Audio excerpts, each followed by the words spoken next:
Filipenses capítulo 1, vamos à palavra de Deus, Filipenses capítulo 1. E aí a gente vai conversar hoje sobre uma nova série que a gente vai trabalhar. Eu vou conversar com vocês nas próximas 5 semanas sobre esse tema, alegria. E eu vou expor os 2 primeiros capítulos de Filipenses, num manifesto de alegria. E eu quero conversar com vocês sobre isso. Vamos lá? A palavra de Deus vai dizer o seguinte para nós, Filipenses 1. Vamos lá. Paulo e Timóteo, servos de Cristo Jesus, a todos os santos em Cristo Jesus que estão em Filipos, com os bispos e diáconos. A vocês, graça e paz da parte de Deus, nosso Pai, e do Senhor Jesus Cristo. Agradeço ao meu Deus toda vez que me lembro de vocês. Em todas as minhas orações em favor de vocês, sempre oro com alegria, por causa da cooperação que vocês têm dado ao Evangelho, desde o primeiro dia até agora. Estou convencido de que aquele que começou a boa obra em vocês, vai completá-la até o dia de Cristo Jesus. É justo que eu assim me sinta a respeito de todos vocês, uma vez que os tenho em meu coração, pois quer nas correntes que me prendem, quer defendendo e confirmando o Evangelho, todos vocês participam comigo da graça de Deus. E ele vai continuar. Deus é minha testemunha de como tenho saudade de todos vocês, com a profunda afeição de Cristo Jesus. Esta é a minha oração, que o amor de vocês aumente cada vez mais em conhecimento e em toda a percepção, para discernirem o que é melhor, a fim de serem puros e irrepreensíveis até o dia de Cristo, cheios do fruto da justiça, fruto que vem por meio de Jesus Cristo, para a glória e louvor de Deus.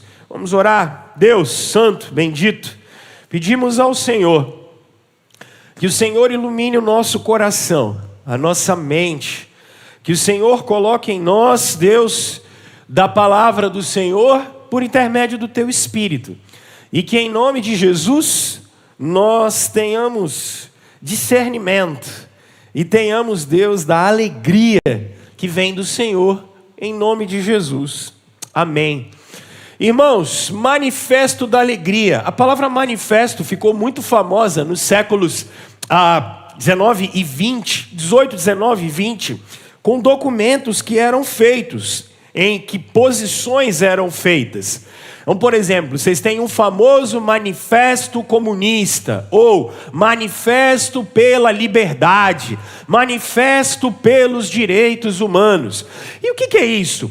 Um manifesto nada mais é do que posições muito bem esclarecidas, muito bem postuladas, muito bem colocadas, de coisas que nós acreditamos, independente das situações.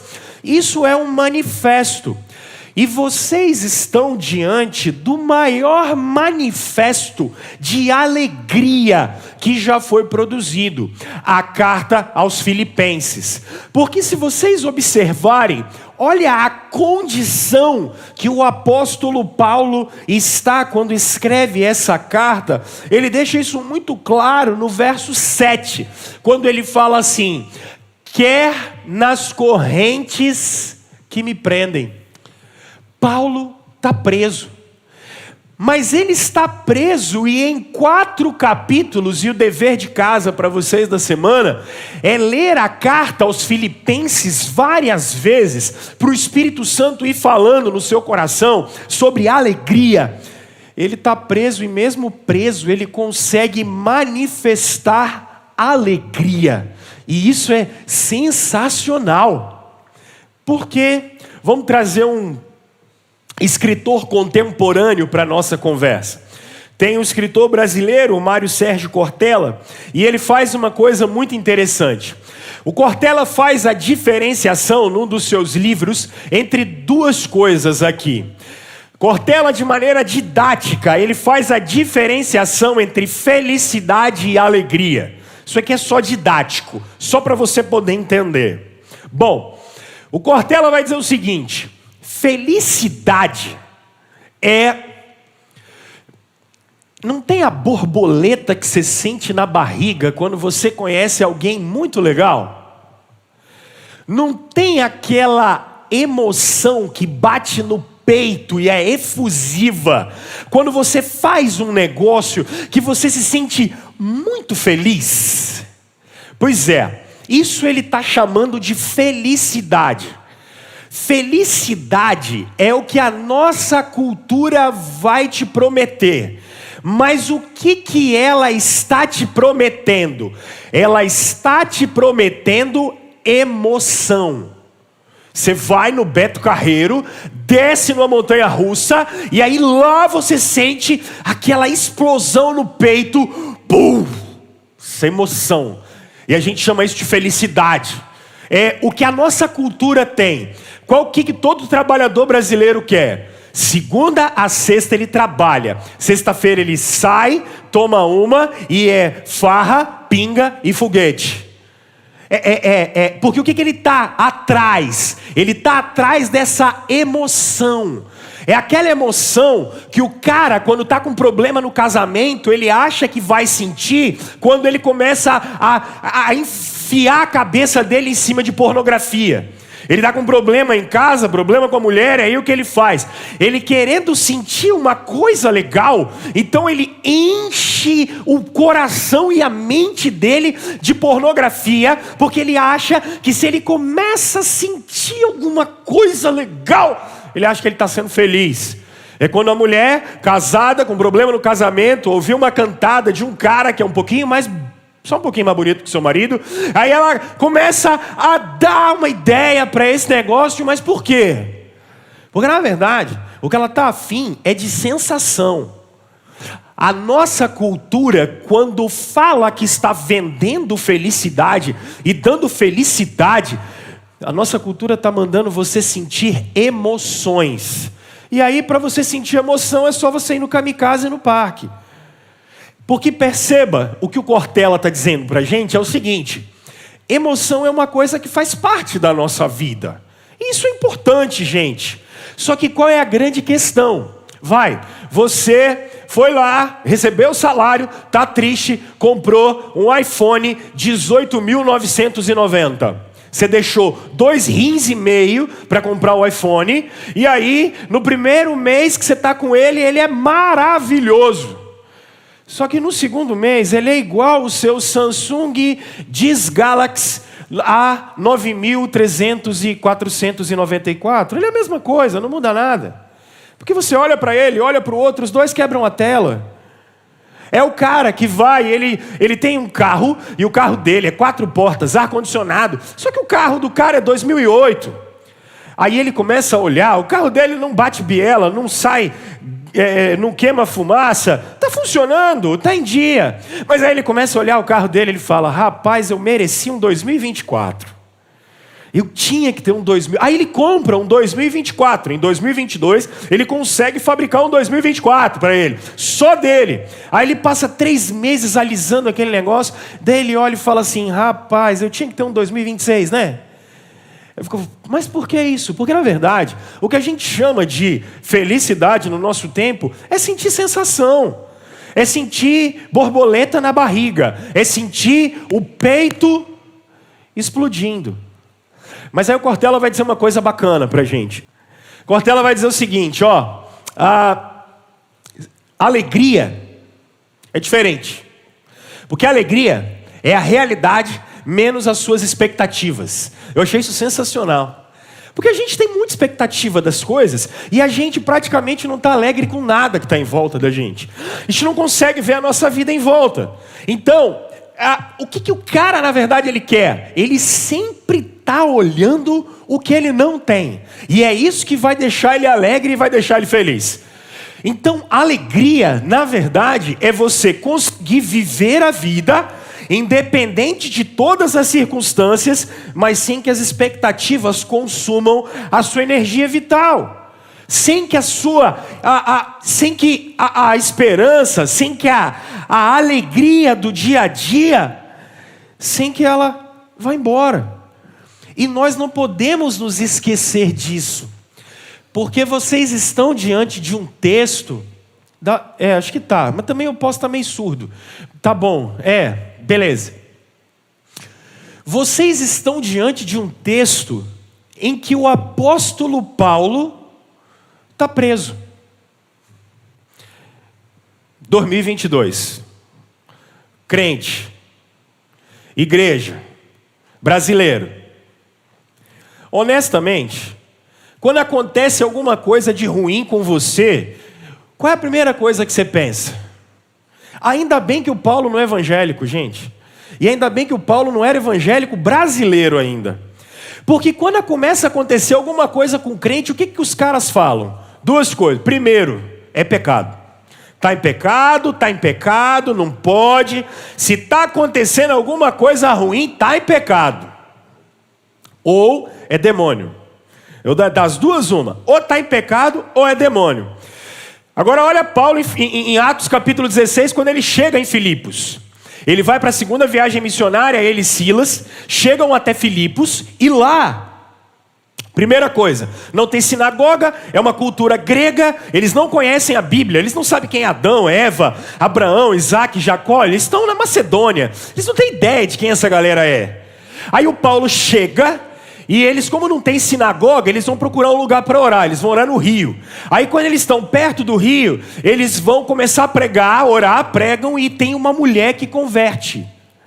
A Lídia, uma vendedora de púrpura. Uma mulher rica converte. Ela leva eles para a casa deles. Para a casa dela. Eles lá ficam. Um pouco depois, o apóstolo Paulo vai. Ele e os Silas começam a pregar. E aí tem uma menina escrava, porque o evangelho chega para ricos, mas o evangelho também chega para pobres. Ele é para todas as pessoas. Tem uma menina que ela está possessa de um espírito imundo, e aí ela é adivinhadora. Ela fica adivinhando as coisas. E aí o que acontece? Paulo expulsa o demônio da menina, e gente, aonde o evangelho chega, ele dá prejuízo. Em muitas ocasiões, porque aquilo que era motivo de exploração entre uma pessoa e a outra, isso não vai mais existir. Os caras ficam chateados com isso, e o que eles fazem? Eles botam Paulo e Silas na cadeia. Olha que coisa louca. Servir a Deus, ser fiel a Deus, abandonar a vida inteira e ser discípulo de Jesus, fez o que com o apóstolo Paulo? Foi preso.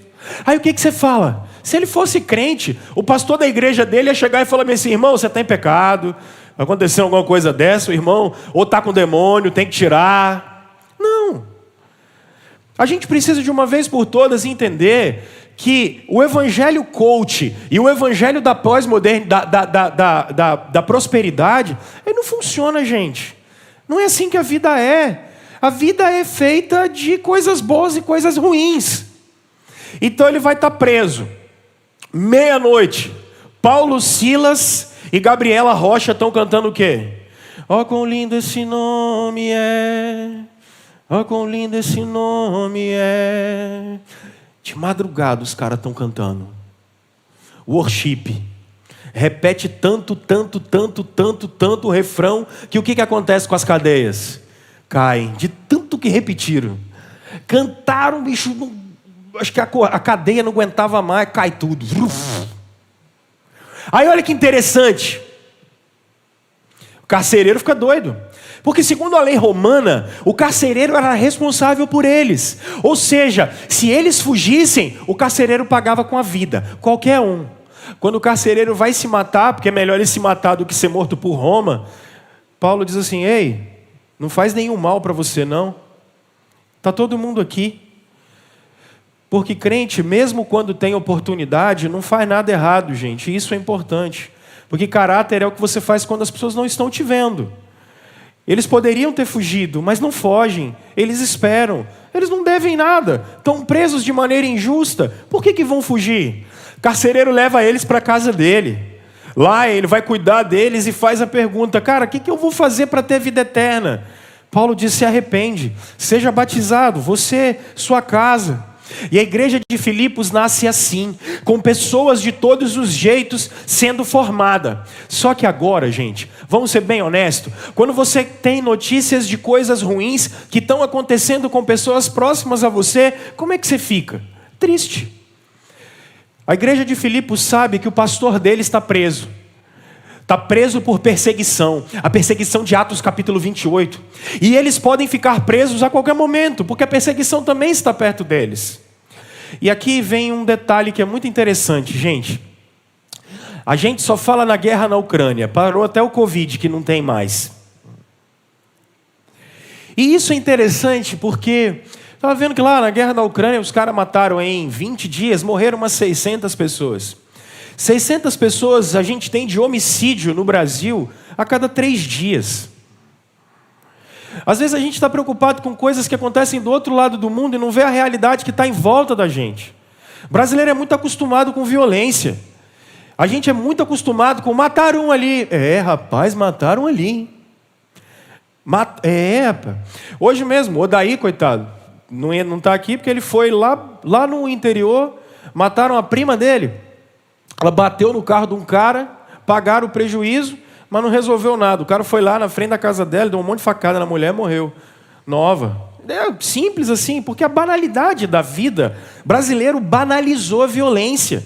A gente banaliza crime demais. Para nós matar e morrer, aí a gente a gente está sempre preocupado com o hype, aquilo que está lá do outro lado do mundo, e a gente não olha a realidade em volta da gente, uma realidade de violência absurda, que a gente não podia estar acostumado com esse negócio, e nem achar esse troço normal. E é numa realidade que a gente vive, a gente não só banalizou a violência, mas nós cristãos, o século XX foi tão sangrento, porque o século XX matou mais pessoas do que toda a história da humanidade junta, com as 2 guerras mundiais. A gente vive num período que a gente não sofre essa perseguição, e a gente não sofre isso. A gente não tem essa coisa de que, olha, o Rômulo está preso, porque ele pregou. A gente não tem isso no Brasil. Então, diante disso, parece que a gente não consegue conceber muito uma realidade de sofrimento. A gente banalizou o sofrimento, banalizou a morte, banalizou as coisas. Só que, gente, vamos pensar o seguinte: é difícil eu chegar para você e falar de alegria agora, com a gasolina a 8 conto, né? É difícil falar com você de alegria. Teve um dia desse que brincou comigo falando que ele vai fazer churrasco de A100 porque está difícil. A100 está 30 conto. E, gente, fazer churrasco com carne de segunda só o martelo, né? Para cortar a carne. É difícil demais na conta. A gente sabe disso. Se eu perguntar a vocês, quem é que perdeu alguma pessoa próxima nos últimos 2 anos, que passou dificuldades em tantas áreas, quanta gente desempregada, gente. É muita gente. Vamos falar a verdade. E aí, quando eu olho o texto bíblico, alegria não é frio na barriga, alegria não é uma explosão no peito, alegria é um estado de espírito, alegria é uma condição dos crentes.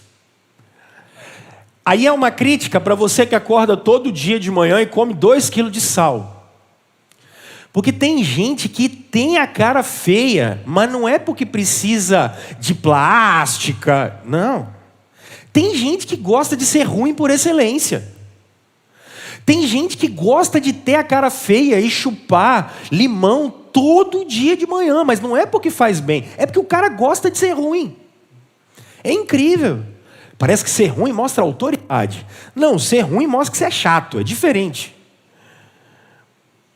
A condição do crente, independente da circunstância, é uma condição de alegria. Paulo está preso, a igreja está sendo perseguida, e vocês vão observar o termo alegria, alegria, alegria, alegria. tempo todo, porque a alegria é uma condição do nosso coração. A alegria é um estado que a gente vive. Cristãos são chamados a, independente de qualquer situação, serem alegres. Serem alegres. Se tem o borboleta na barriga e emoção, que legal. Mas se não tem, tem algumas coisas, algumas convicções que me fazem necessariamente ser alegre. Ser alegre. E isso a gente não pode perder de vista. E hoje eu quero conversar com vocês exatamente sobre a alegria de pertencer a Deus. Que é isso que o apóstolo Paulo está dizendo. Quando ele começa, vocês sempre vão observar a mesma estrutura das cartas paulinas. A introdução, o destinatário, uma oração, o desenvolvimento da carta e lá no final, um agradecimento final. Uma despedida. É sempre isso. E o que ele está fazendo aqui é demonstrando, e percebam que, olha o primeiro verso, quando ele está dizendo assim: eu estou escrevendo para os santos, eu estou escrevendo para aqueles que são separados por Deus. Percebam que ele vai dizer para vocês, no verso 7, vocês participam comigo da graça de Deus. Paulo está falando para gente que pertence ao Senhor. Paulo está falando para gente que é de Jesus.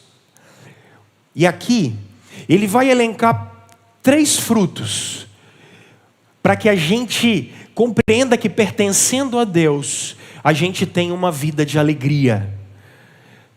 E o primeiro, gente, ele vai dizer que ora com alegria. Percebam isso a partir do verso 4 e 5.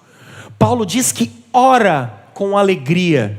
Mas por que ele ora com alegria? Verso 5 ele diz: porque vocês se tornaram participantes da obra do Evangelho. Quando você chega no capítulo 4, dos versos 10 até o verso 20, ele vai demonstrar como os filipenses, por exemplo, lá na Macedônia, tiveram um coração cheio de misericórdia e levantaram uma oferta por causa de uma fome que estava acontecendo nas igrejas da Judéia. O que isso significa, gente? O primeiro fruto de uma alegria, de você pertencer a Deus, pelo amor de Deus, somos nós compreendermos, de uma vez por todas, que podemos ser participantes do projeto que Deus está implantando. Isso aqui é sensacional. Deixa eu trazer o Cortella de novo num dos seus livros chamado Qual é a Tua Obra?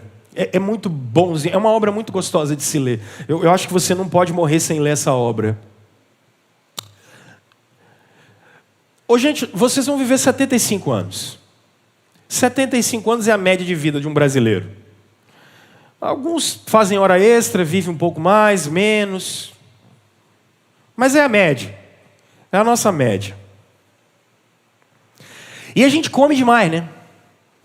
Nesses 75 anos, você vai botar para dentro mais ou menos 42 toneladas de alimento. Alguns botam um pouquinho mais, né? Mais ou menos. Mas aí também significa que você vai botar para fora também 42 toneladas. Você vai pegar essa terra, você tá falando, qual é a tua obra? Porque você vai deixar para trás 42 toneladas, meu filho. Você acha que é o quê? E nós, seres humanos, a gente ainda é mais interessante, porque nós dormimos 1/3 da nossa vida. Se nós olharmos, nenhum dos seres dessa terra dorme tanto igual a gente. E nós somos sensacionais. Porque o que você faz? Você dorme 1/3 da sua vida e nós somos tão inteligentes, nós somos tão interessantes, que nós dizemos assim: nossa, feriado, o que você vai fazer? Rapaz, eu vou dormir. Aí segunda-feira, pós-feriado, você chega no trabalho e aí fala o que com o cara? O cara fala: cara, como é que foi o feriado? Foi maneiro? Você fala: rapaz, dormi, hein? Mas dormi até não poder mais. Nós vamos mudar o mundo, gente. Seres humanos, nós somos incríveis. A gente é sensacional. As nossas preocupações são ótimas, porque nesses 75 anos, dos quais 25 você dorme, alguns também um pouco mais, é muito bacana, porque eu faço luta de uns tempos para cá, e um dia desse, depois do treino, eu fiz um bumeranguezinho no Instagram, botei assim, né? Os mais novos vão lembrar do Didi, Mocó, Sonrisal, Colesterol, não sei o que lá, vocês lembram dele, não é? Aí eu falei, cara, vou fazer um negócio igual o Didi. Aí botei assim, né, o telefone. Aí Didi tinha uma brincadeira que ele olhava alguma coisa, ele levantava sempre a sobrancelha assim, vocês lembram? Que ele ficava levantando a sobrancelha? Aí eu fui fazer um bumerangue com a turma da equipe do Taekwondo atrás, aí eu fui fazer assim, né? E fechar. E tal, só para mostrar a turma atrás. Vocês não têm ideia do comentário que eu recebi. Foi sensacional. A gente tem essas ruguinhas assim de expressão, né? Aí a pessoa botou assim, pastor, hein? Precisando de um botox, hein? Cara, é brincadeira. Dorme demais, come demais, e olha a preocupação do ser humano. Botox. Eu não sabia nem que eu podia fazer botox. Falei, oi, mas a ideia não é boa não, eu não ligo para esses trem não. E a gente quer ser o dono do nosso próprio destino. A gente acha que a gente está pronto para decidir por nós mesmos. E a gente começa a botar para fora algumas coisas, achando que nós somos o centro do universo.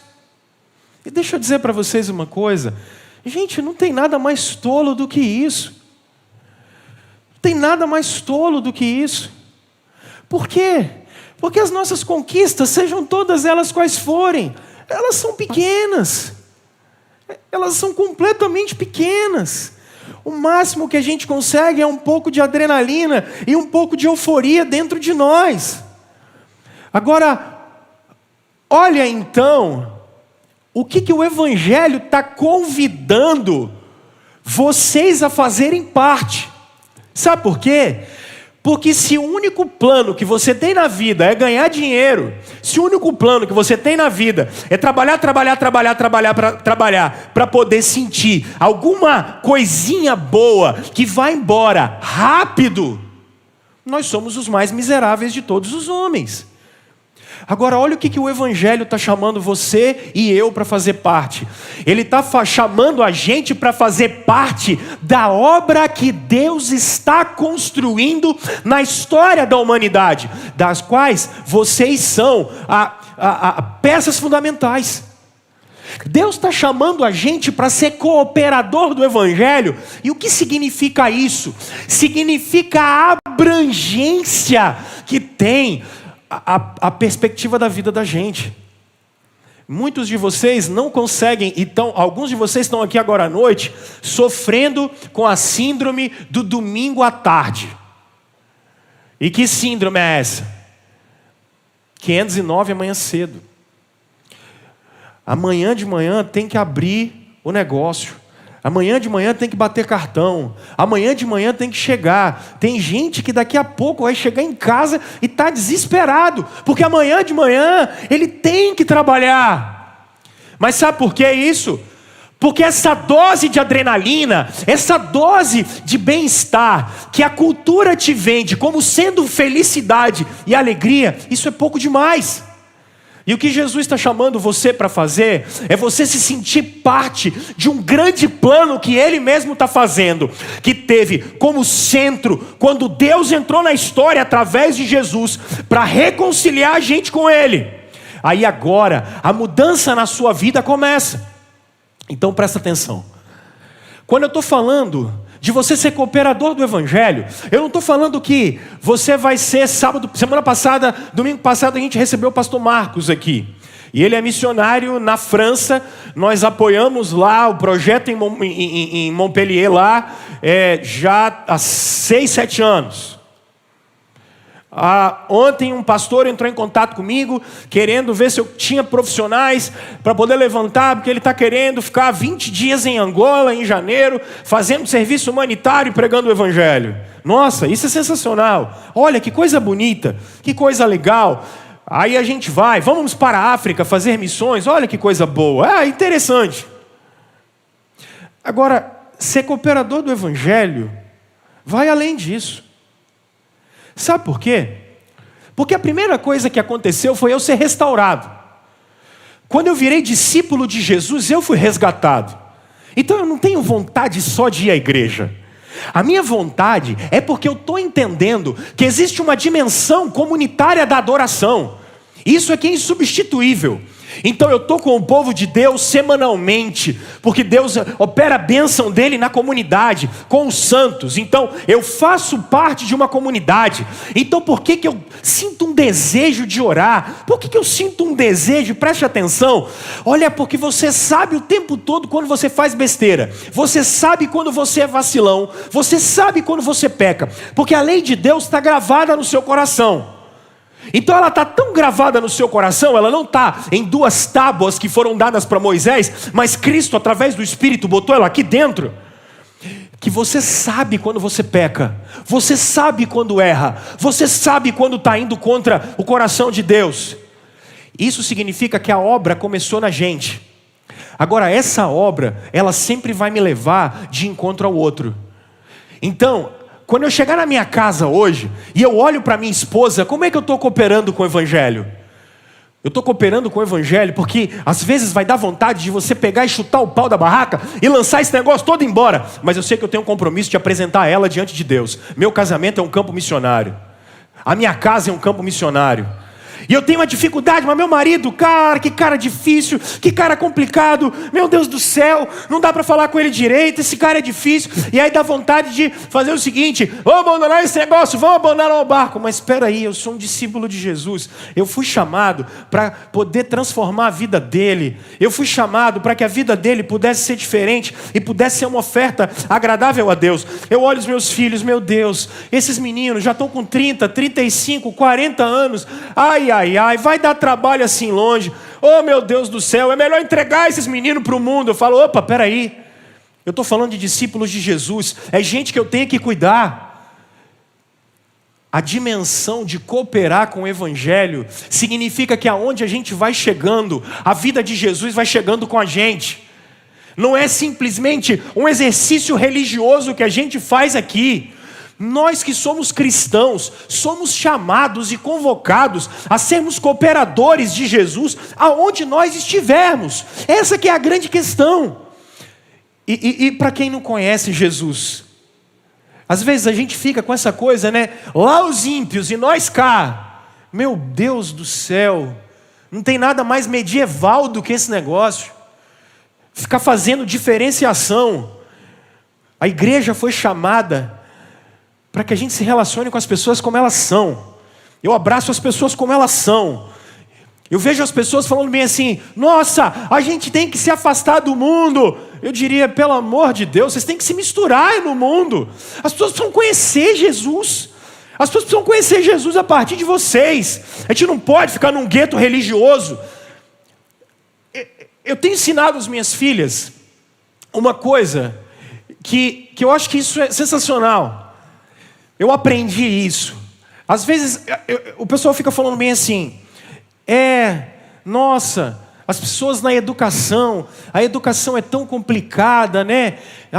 Tem um monte de ideologização e tal. Eu olho para as minhas filhas, sabe o que eu falo? O mundo é assim mesmo. Nunca gostaram de Jesus, não amam Jesus. Então, acostuma agora que é pequeno. O pau vai quebrar, vai ser difícil, vocês vão passar por circunstâncias complicadas. A questão com cristão não é se vai sofrer, é quando vai sofrer. Com cristão não é se vai ser perseguido, é quando vai ser perseguido. Já espera. Então, vamos embora, vamos para a vida como ela é, vamos diante dela como ela é, e vamos ser testemunha de Jesus aonde é, fazendo o que estiver fazendo, com quem estiver fazendo. Não tem esse negócio. São discípulos de Jesus cooperando com o evangelho aonde eles estiverem. Essa que é a nossa dificuldade. É a gente estar com as pessoas, é a gente viver com as pessoas. E não precisa ter medo do mundo. De onde vocês tiraram isso? Vocês veem Jesus com medo do mundo. Nossa, eu não posso me relacionar com essas pessoas aqui, porque eu estou com medo do mundo. Vocês veem o Paulo com medo do mundo? Ou vocês acreditam no que vocês acreditam, ou vocês sabem qual é a fé de vocês, ou vocês sabem o Deus que vocês servem. O que nós somos? Eu acho que o mundo tinha que olhar para a igreja e falar bem assim: esse pessoal é uma galera séria, hein? Esse pessoal é um pessoal bom, hein? É uma rapaziada. Rapaz, esses caras não se corrompem, cara. Esses caras são caras, olha só, pô, de uma moral, de uma espiritualidade. Os caras têm compromisso com Deus deles. Os caras têm compromisso. Esses caras, eles falam um tal de pecado aí, os caras não se misturam com esse negócio. Tem alguma coisa especial neles. Mas a gente faz o contrário. A gente cria um gueto religioso e fica nele. Para! As pessoas precisam ver a luz que está na gente. As pessoas precisam saber quem nós somos. E especialmente elas precisam ver o Deus que a gente serve. E só dá para fazer isso através das vidas da gente. Só dá para fazer isso através de quem a gente é. Agora olha só. O que o Espírito Santo está te propondo aqui é uma proposta da cultura. A proposta da cultura é: vai lá, meu filho, come 42 toneladas e bota para fora. Durma 25 anos. Bote botox. Faça isso. Sinta dose de adrenalinas de vez em quando. Ou tome consciência de que você está fazendo parte do maior plano que essa história já viu. Você está fazendo parte da maior história que pode ser contada. A história da redenção. Como Deus entrou na história para salvar a raça humana. Como Deus entrou na história e vai trazer um novo céu e uma nova terra. É dessa história que você faz parte. Então eu não estou simplesmente casado. Eu sou um discípulo de Jesus dentro da minha casa. Eu simplesmente não tive filho para gestar 9 meses para ser uma mulher plena. Espera aí, eu estou botando no mundo discípulos de Jesus. Eu estou levando os meus filhos para a escola, é muito mais do que isso. Eu estou formando discípulos de Jesus, que quando tem contato com educação, eles estão desenvolvendo a imagem de Deus neles. Eu não estou trabalhando para simplesmente ganhar um diploma, para poder simplesmente olhar lá e falar: uou, agora eu tenho um MBA, um doutorado, um mestrado, sei lá, CEO, sei lá. Não! Eu estou olhando e estou fazendo parte do plano que Deus tem estabelecido para nós. Essa é a vida do discípulo de Jesus. Porque no final dos 75 anos, o que eu vou poder deixar é simplesmente deixar o legado de um discípulo de Jesus que passou por essa terra. E que as pessoas vejam o Senhor. Que as pessoas olhem para Ele. Se o que te alegrar for o plano que a cultura tem, você simplesmente vai ser frustrado. É por isso que muitos de nós, amanhã de manhã, vamos ter dificuldade de levantar. Porque você só está preocupado em pagar a fatura do cartão de crédito. A gente só está preocupado com isso. Só está preocupado em pagar boleto atrasado. E na verdade, o que Jesus está preocupado é você reinterpretar a sua vida. E começar a olhar a sua vida com outro foco. Com o foco de que sou um discípulo de Jesus. Eu vivo. Tenho falhas. Tenho virtudes que Ele mesmo colocou em mim. Mas eu estou vivendo a história que Deus traçou. Eu estou vivendo a história que Deus trilhou. Segundo fruto, que é importantíssimo. Percebam o verso 6. O apóstolo Paulo vai dizer o seguinte: aquele que começou a boa obra em vocês, há de completá-la até o dia de Cristo Jesus. Isso aqui é sensacional. Se o primeiro fruto somos nós conhecermos e sabermos que fazemos e podemos fazer parte, e colaboradores que somos, da obra que Deus está fazendo. O segundo fruto, meus irmãos, é nada mais, nada menos, do que saber que Deus vai perseverar na gente até o final. Isso aqui é incrível. Olha para cá que eu vou te dar a base teológica disso que eu vou falar agora.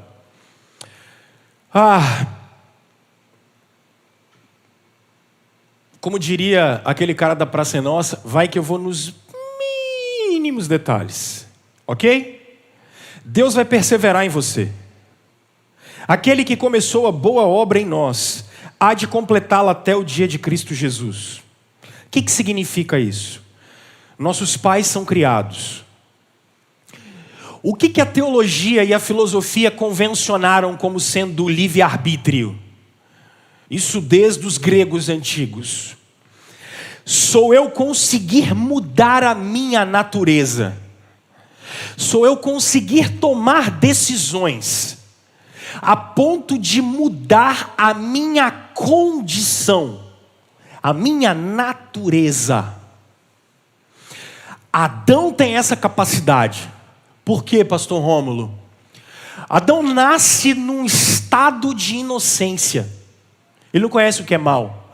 Adão não é igual a você. Você já olhou para o vestido da outra e falou, danada. Adão não era assim, nem ele nem Eva. Você olhou para o cabelo da outra e falou, nossa, quanto frizz. Adão não era assim. Adão não era desse jeito. Adão não é igual a você, homem que falou bem assim, rapaz, se eu tivesse aquele carro. Adão não era assim. A mente de Adão não era como a minha e a sua, poluída desse jeito. Nem a da Eva. Eles não eram assim. Eles não ficavam igual eu e você maquinando o mal o tempo todo. Adão não era desse jeito. Isso a teologia e a filosofia chamam de estado de inocência. Ele é inocente, ele não conhece o mal. Só que ele é capaz de tomar decisões que mudam a sua natureza.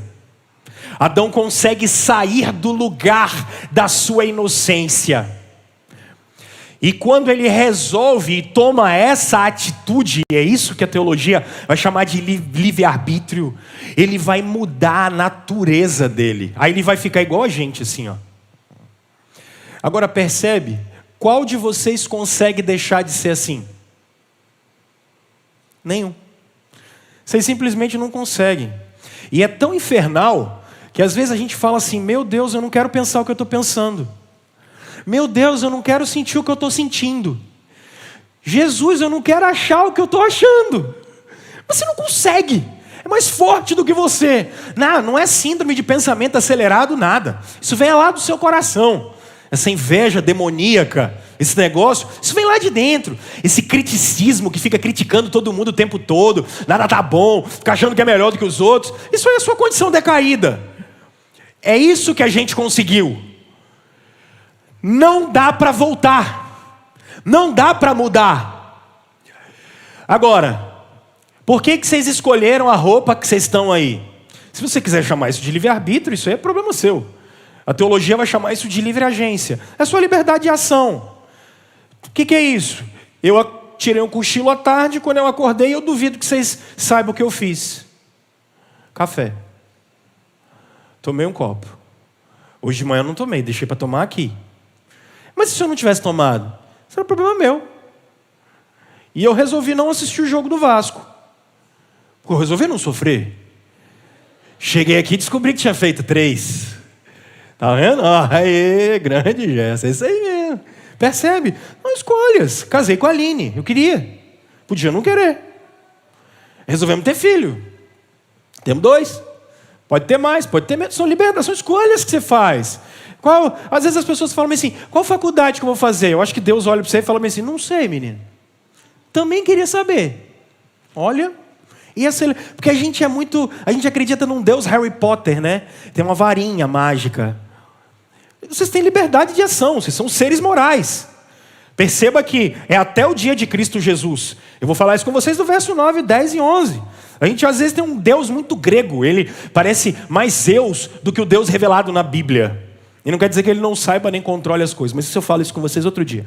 O que eu quero dizer para vocês é o seguinte. O que é salvação então? Pelo amor de Deus, Deus nunca mexeu na vontade de vocês. Manipular a vontade é a coisa mais fácil que tem, gente. Mulher manipula a vontade de homem até não poder mais. Não é, meninas? Silêncio sepulcral? Por quê? Vocês sabem como fazer. Claro que sabem. A gente manipula a vontade dos outros. Para Deus, mexer em vontade é a coisa mais fácil que tem. Conversão não é mexer em vontade das pessoas. Conversão é uma nova natureza colocada dentro de você. Conversão é um novo coração. Conversão é Adão está aqui dentro, pulsando. Aí Cristo nasce aqui dentro. É por isso que quem está em Cristo é uma nova criação. Conversão é isso. É por isso que tem um monte de vocês que vai na igreja, mas não é convertido. Porque não tem uma nova natureza. Não tem uma nova criatura dentro dele.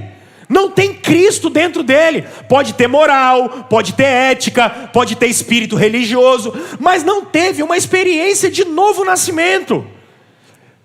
Antes de que a gente chegue até o Senhor, Ele vem dentro e Ele arrebenta com a estrutura de velho homem dentro da gente. Isso é converter. Isso é conversão. E essa é uma obra da graça de Deus. A gente sai do estado de pecador e a gente entra num estado da graça de Deus. O que é isso? O amor de Deus infundiu a gente. Jesus é o Filho de Deus.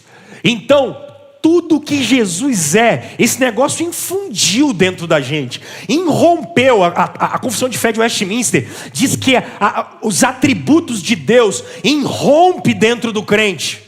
É por isso que você era de um jeito, aí você fala, rapaz, não estou conseguindo contar mentira mais. Quando conto mentira, meu irmão, esse negócio não tem atrapalha. Antigamente, rapaz, eu gostava de contar umas mentirinhas, era bom, cara, agora eu não consigo mais. Mas por quê? Eu sento aqui para ver uma pornografia de leve no telefone, mas dá-lhe um problema na consciência. Mas por que dá esse negócio? A gente começa a olhar as pessoas e começa a falar assim, a gente sente inveja delas, aí começa a dar um negócio no coração. Aí você fala assim, rapaz, não era assim. Aí eu começo a ter vontade de conversar com Deus. Às vezes ouço um louvor, até dou uma chorada.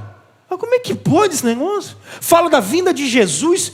Eu não sabia, esse trem começa a falar no meu coração. Isso é conversão. A palavra de Deus começa a entrar na gente. Os atributos de Jesus irrompem dentro de você. Você vira filho amado. Você vira filho de Deus, porque o Filho te adotou. Você foi adotado porque o Filho fez isso com você. A graça de Deus, o favor de Deus entra dentro de você. Isso é conversão. Se você não experimentou isso ainda, por favor, me liga essa semana, vamos conversar. Se você não sabe o que é isso, por favor, vamos conversar. Porque às vezes você vem à igreja, mas você não conheceu Jesus. Às vezes o seu coração ainda não foi mudado. A nova vida ainda não entrou. Você não se arrependeu dos seus pecados ainda. E por que eu fiz esse arcabouço teológico com vocês? Porque isso não se perde. Por mais que você seja vacilão, e peca, e cai,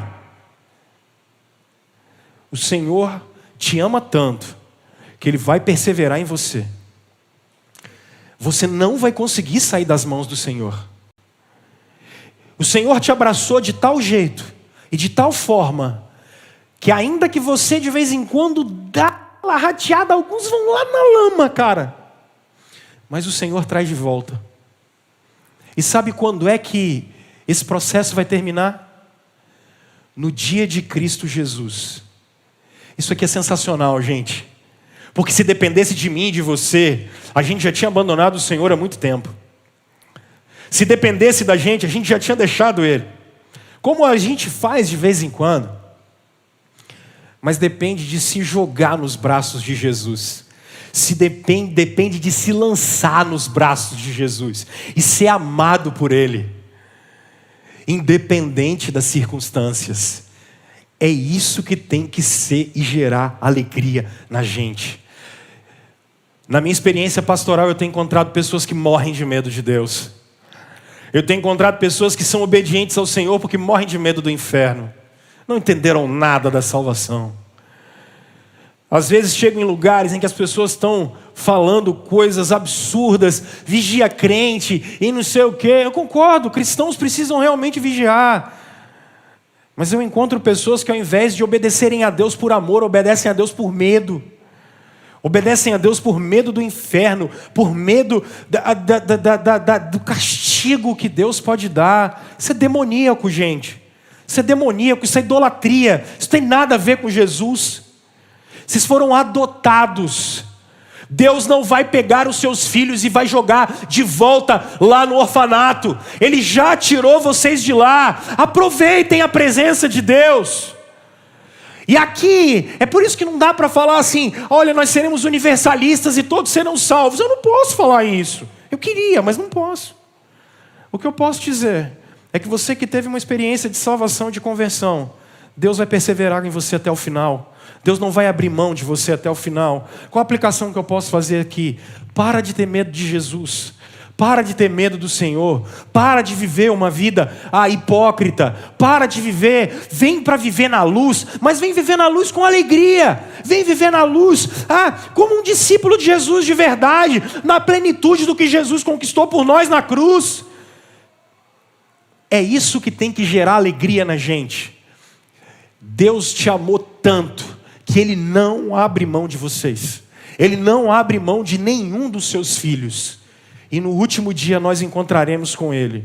Então, meus irmãos, se por acaso vocês ficam assim, às vezes com medo, será que eu sou salvo ou não sou salvo? Será que eu tenho o Senhor ou não tenho o Senhor?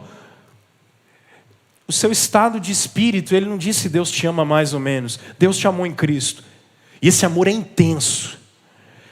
Não, mas eu estou vivendo problemas. Pastor, será que Deus me ama? Deus te amou em Jesus, fica tranquilo.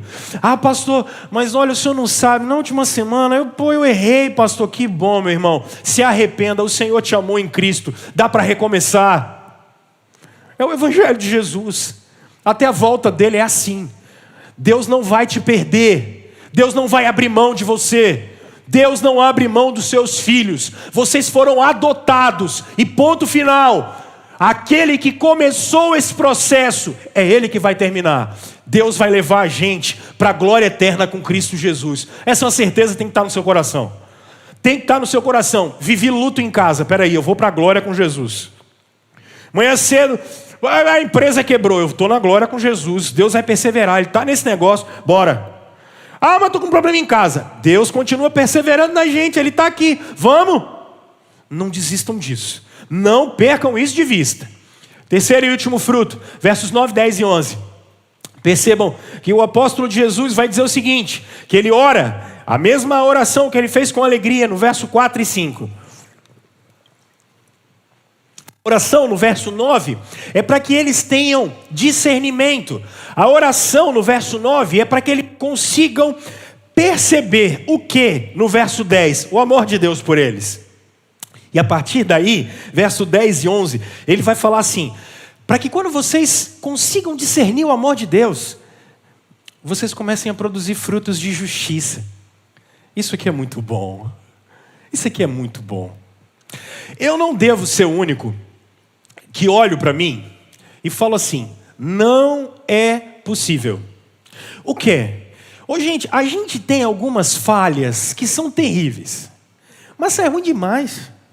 A gente tem alguns vícios que às vezes a gente olha e fala assim, rapaz, mas esse trem não sai, né? É uma coisa horrorosa. Às vezes a gente olha para as pessoas que estão em volta da gente e a gente faz assim, rapaz, isso aí não tem jeito mais não. Isso aí não muda. É sensacional isso. Se alegrem, porque vocês podem ser transformados. Vocês podem ser mudados. A pior coisa na vida da gente é a gente chegar e falar assim, cara, daqui não dá para ir mais. Não dá. Simplesmente não dá para ser mudado. Simplesmente não dá para ser transformado. Com o evangelho é diferente. A alegria na vida da gente tem que ser exatamente porque a gente pode ser mudado. A gente pode ser transformado. Isso aqui é incrível. Sabe por que é incrível? Porque agora eu começo a entender uma coisa que os crentes entendem muito pouco. Quando é que o Paulo fala que vai terminar esse processo de mudança nas nossas vidas? No dia da vinda de Jesus. Ou no dia que a gente for encontrar com Ele. É aí que a gente vai ser completamente transformado. Às vezes eu falei isso aqui, eu acho que em dezembro. Às vezes nós valorizamos muito pouco o caminho. A gente valoriza muito pouco as experiências de vida da gente. Porque percebam, irmãos, às vezes é no meio de um luto que a gente é quebrantado. Às vezes é no meio de uma perda que a gente fica reflexivo.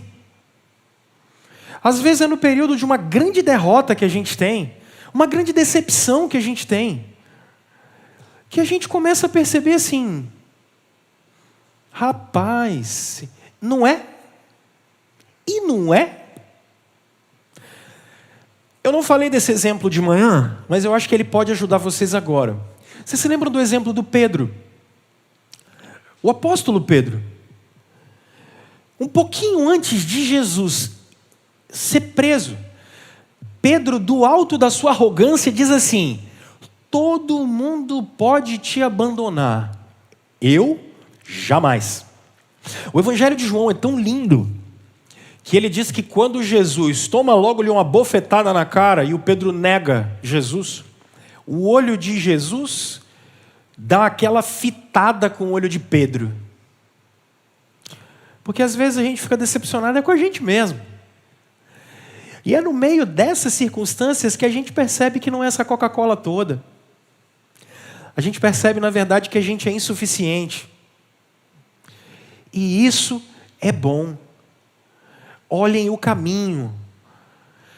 Porque então não tem experiência difícil e ruim que a gente esteja vivendo, que Deus não esteja usando para moldar o caráter da gente.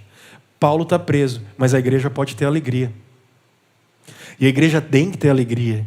E ele está preso, mas preso ele tem alegria. Porque a gente tem todas as circunstâncias da nossa vida, as quais Deus está trabalhando. Não se esqueçam disso. Não se esqueçam disso. E a segunda aplicação que eu faço é simples. Então, nunca olhe para você e para as pessoas que estão em volta e ache que não é possível que elas mudem, que elas se arrependam. Eu não estou falando de situações... às vezes tem gente aqui que é mais retraidinha, que é mais na dele. Eu não estou falando disso. Estou falando desse comportamento emocional, não. O que eu estou falando é que a gente não pode perder a esperança de produzir frutos de justiça o tempo todo na vida da gente. E saber que Deus também está trabalhando na vida das pessoas que estão em volta de nós. Não se esqueçam disso. Por que a gente pode se alegrar? Porque Deus está usando cada circunstância da vida da gente. E a gente vai sendo mudado no caminho. A conversão, eu quero chamar os meninos para vir terminar. A conversão, pessoal, ela começa um processo. Ela não termina o processo. Quem converte começa um processo de mudança. Esse processo só termina na vinda de Cristo Jesus. Não deixe de lutar com Deus o tempo todo para que Ele transforme o seu coração e o meu.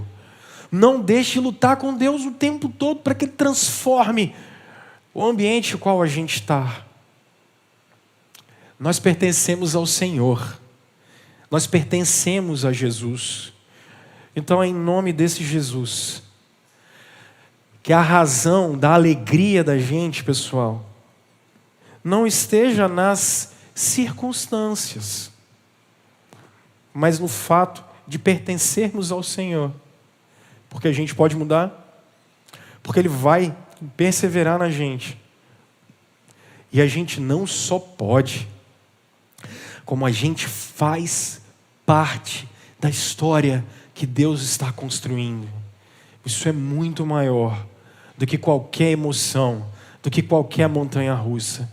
Nós somos discípulos de Jesus. O convite que o Evangelho faz para você é para você se alegrar naquilo que foi feito por você, naquilo que Jesus conquistou por você. E essa condição guiar a vida da gente todos os dias.